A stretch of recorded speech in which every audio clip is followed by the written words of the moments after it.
tepatnya di wilayah Sumatera Selatan, terdapat Putri Kemarau.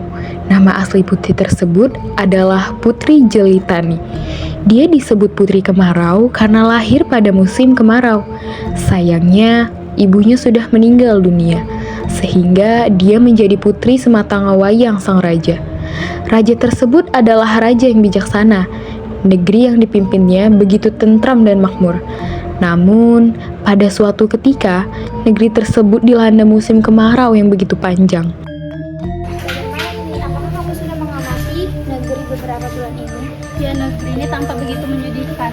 Ada banyak rakyat yang mengeluh tentang musim kemarau ini. Mereka kekurangan udara. Apa kamu tidak mengerti bagaimana kita melawan raja saja agar dia bisa menangani masalah ini? Saya setuju. Ayo kita ke istana. Perjalanan, mereka bertemu dengan rakyat lainnya. Rakyat tersebut ikut bergabung menuju istana untuk bertemu dengan raja. Kalian mau kemana? Kami ingin menghadap raja atas masalah ini. Apakah kamu ingin ikut? Ya aku ikut, karena sawahku juga kering akibat musim kemarau ini. Jalan ke istana. Setibanya di istana, mereka bertemu dengan pengawal, dan pengawal tersebut mengantar mereka ke hadapan raja. Wahai rakyatku, berilah kemudahan kemarin. Mohon maaf atas kedatangan kami Baginda. Sekarang kami untuk meminta kepada Baginda untuk menanggulangi masalah yang ada di negeri ini. Ya, saya telah memikirkan hal tersebut. Dan ini, para peramal akan berkumpul di kerajaan untuk berkata masalah. Baiklah Baginda, kami akan mengumpulkan dari Panglima. Kalau begitu kami mundur dulu. Pada siang harinya, para peramal yang telah diundang oleh raja datang ke istana. Maaf Baginda, apa gerangan Anda memanggil kami kemari? Saya memanggil kalian kemari untuk menyelesaikan masalah negeri ini.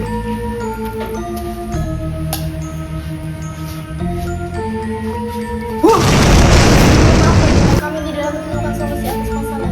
Lantas siapa yang dapat menyelesaikan masalah negeri ini? Maaf atas keterbatasan pengetahuan kami. Baiklah, kalau begitu, kembali ke rumah masing-masing. Baik, kami pamit undur diri ke Baginda.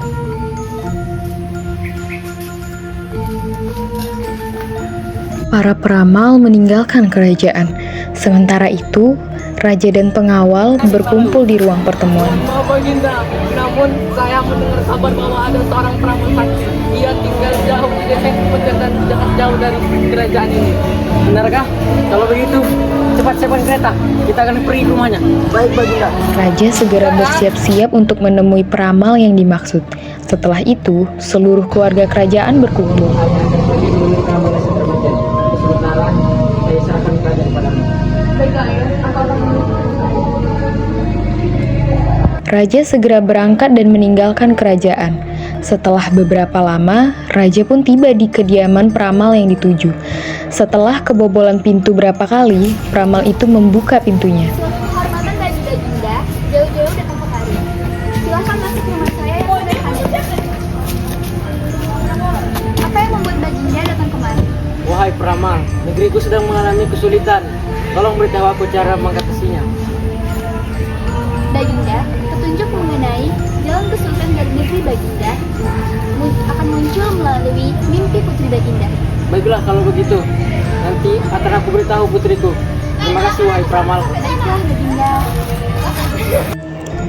Sang raja pun meninggalkan rumah peramal. Setelah sampai di kerajaannya, raja kemudian menemui putri. Wahai putriku, saya telah bertemu dengan kamu tersebut. Katanya, petunjuk dari permasalahan masing tentang mimpi. Apakah kamu sudah bermimpi tentang hal itu?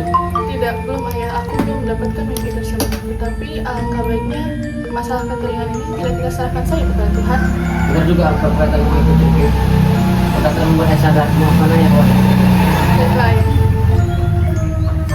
Pun tiba, sang putri tertidur di kamar pribadinya. Saat tidur itu, putri bermimpi bertemu dengan ibunya.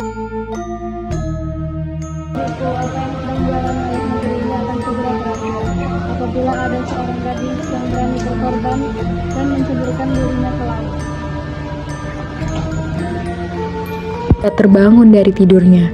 Raja juga masuk ke dalam kamar Putri Kemarau untuk menenangkannya. Ayah, aku mendapatkan mimpi tersebut. Aku bertemu dengan ibunda.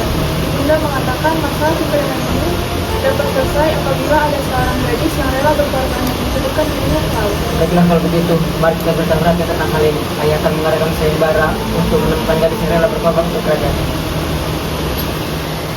Esokan harinya, raja menepati ucapannya.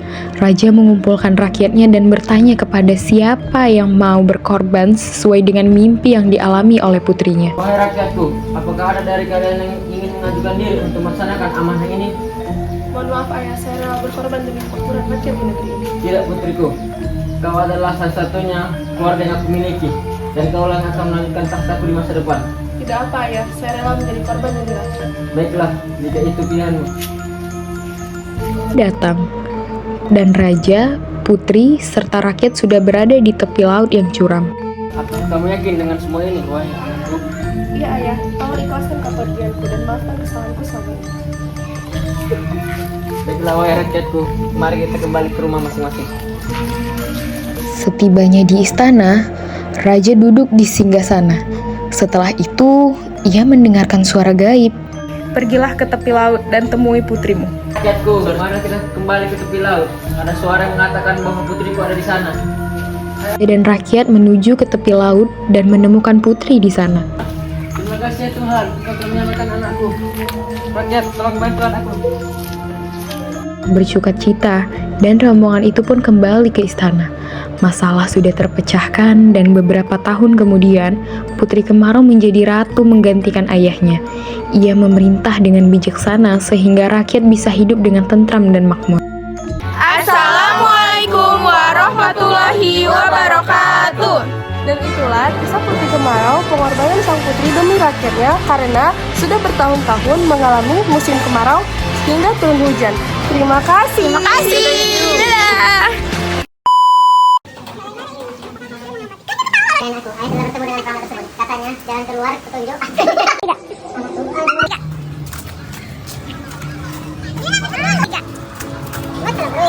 Rakyatku, adakah dari kalian ingin mengajukan diri untuk menjalankan amanah ini?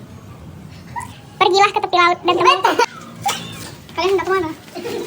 Mohon maaf,